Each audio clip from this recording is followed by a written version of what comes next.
Dashboard injury का मतलब होता है कि हम किसी व्हीकल में हैं, सामने से कोई इम्पैक्ट होता है बॉडी के ऊपर और उससे क्या क्या इंजरीज़ होती हैं। जैसे अगर आप किसी सीट के ऊपर बैठे हैं गाड़ी में, तो सामने से इम्पैक्ट होगा तो क्या क्या चीज़ों में आपको नुकसान हो सकता है।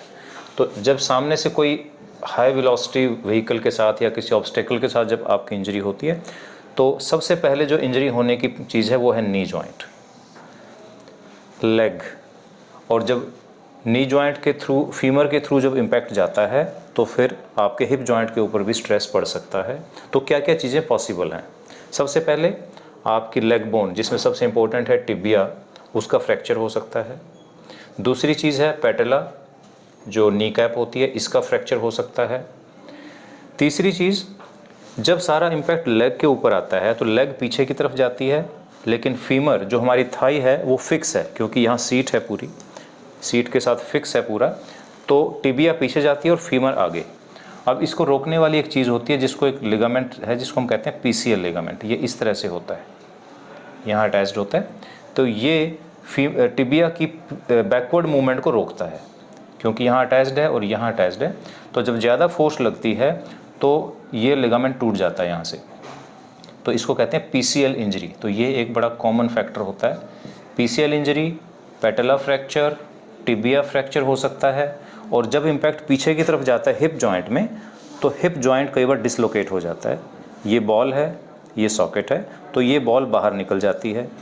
उसके साथ साथ एसेटेबुलम का फ्रैक्चर हो सकता है, कई बार नेक का फ्रैक्चर हो जाता है, फीमर नेक का फ्रैक्चर हो सकता है। तो ये इतनी सारी पॉसिबिलिटीज़ होती हैं डैशबोर्ड इंजरी में। तो जब भी हम डैशबोर्ड इंजरी, अब ये ज़रूरी नहीं है कि ये कार में हो इंजरी, कई बार बाइक में भी जब आप चल रहे हैं, लेग गार्ड नहीं है, सामने से कोई चोट लगेगी तो भी उसमें ये सारी चीज़ें हो सकती हैं। तो ये डैशबोर्ड इंजरी का पूरा स्पेक्ट्रम है। अब हम डिस्कस करेंगे इस पर्टिकुलर केस के बारे में। अब्दुल मुशाहिद हमारे पास हैं, तेलंगाना से आए हैं और इनका 3 साल पहले एक्सीडेंट हुआ था। बाइक पे जा रहे थे, सामने से चोट लगी है। और आमतौर पर बाइक पे जब चलते हैं तो राइट साइड में ही इंजरी होती है। तो इनको राइट साइड में सामने से इंजरी हुई, तो इसमें कई सारी प्रॉब्लम्स आई कि एक तो यहाँ पर फ्रैक्चर हो गया और ऊपर भी फ्रैक्चर हो गया आपका।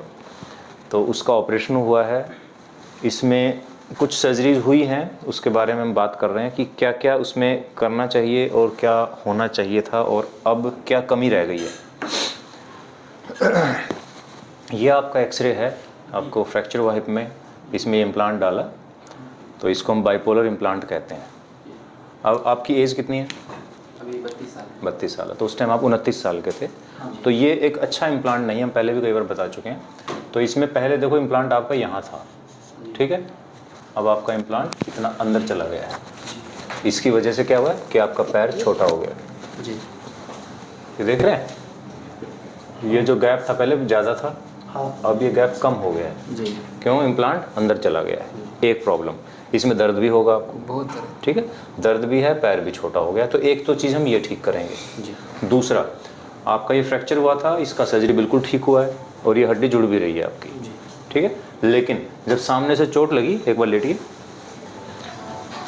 तो इसको डैशबोर्ड इंजरी कहते हैं। तो डैशबोर्ड इंजरी जब होती है तो उसमें मल्टीपल प्रॉब्लम्स आती हैं दोनों। तो ये सामने से चोट लगी इनको, ये बहुत सारे आप निशान देख सकते हैं सारे।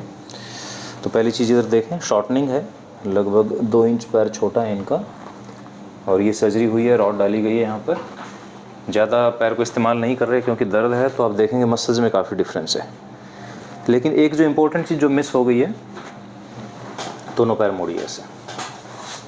अगर हम दोनों पैरों को साइड से देखें तो नॉर्मली कर्वेचर ये रहता है, ये बोन प्रोमिनेंट, ये नॉर्मल पैर है इनका, तो ये ऐसे कन्वेक्स रहता है। तो यहाँ आप देखेंगे कनकेव हो गया, इसी को हम कहते हैं सैग। जब आगे से इंजरी होती है तो जो पीसीएल लिगामेंट है वो टूट जाता है। तो समहाउ ये मिस हुआ है या जैसे भी, लेकिन अब इसको ठीक करना ज़रूरी है। एसीएल और पीसीएल में डिफरेंस कैसे पता चलेगा कि जैसे मैं इसको आगे पुल कर रहा हूँ, ये देखिए ये कन्वेक्स हो गया फिर से, तो दिस इज़ नॉर्मल। जैसे मैं इसको छोड़ूंगा ये पीछे चला जाएगा, दैट मीन्स कि जो लिगामेंट इसको पीछे रोकता है वो नहीं है। ये देखिए ये पोस्टीरियर सैग साइन है, तो जैसे मैं इसको पुल कर रहा हूँ, this is the normal position. तो ये यहाँ पर ऐसे कन्वेक्स होना चाहिए जैसे कि इस तरफ है, ऐसे, ये दिस इज़ नॉर्मल। बट जैसे मैं इसको ड्रॉप करता हूँ ये पीछे चला जाता है और ये और भी पीछे जा सकता है। तो अब हमें करना क्या है, हमें पीसीएल को रिकन्स्ट्रक्ट करना है, हमें बाइपोलर इम्प्लांट को हटाना है, उसकी जगह प्रॉपर इम्प्लांट जो आपकी उम्र के हिसाब से ठीक इम्प्लांट है, नॉन सीमेंटेड इम्प्लांट है, वो डालेंगे। बैठिए। आपके मन में क्या क्या सवाल है? सवाल ये बहुत दर्द रह रहा सर, मेरे को कुछ भी काम करने को नहीं हो रहा, मतलब सो के रहे तो भी कभी भी फुल पेन रह रहा। कभी फीवर भी आता है? फीवर तो नहीं आ रहा, कभी भी पेन रह रहा, मेरे को चलने को नहीं हो रहा, बैठ के उठता ना 2 कदम डालने को भी नहीं हो रहा मेरे को। तो मतलब काम वाम नहीं कर पा रहे हो? काम नहीं कर पा रहा। सीढ़ी चढ़ना? सीढ़ी भी नहीं चढ़ सकता। नीचे बैठना? नीचे तो पूरे को नहीं बैठ सकते डॉक्टर साहब। आइए बैठिए।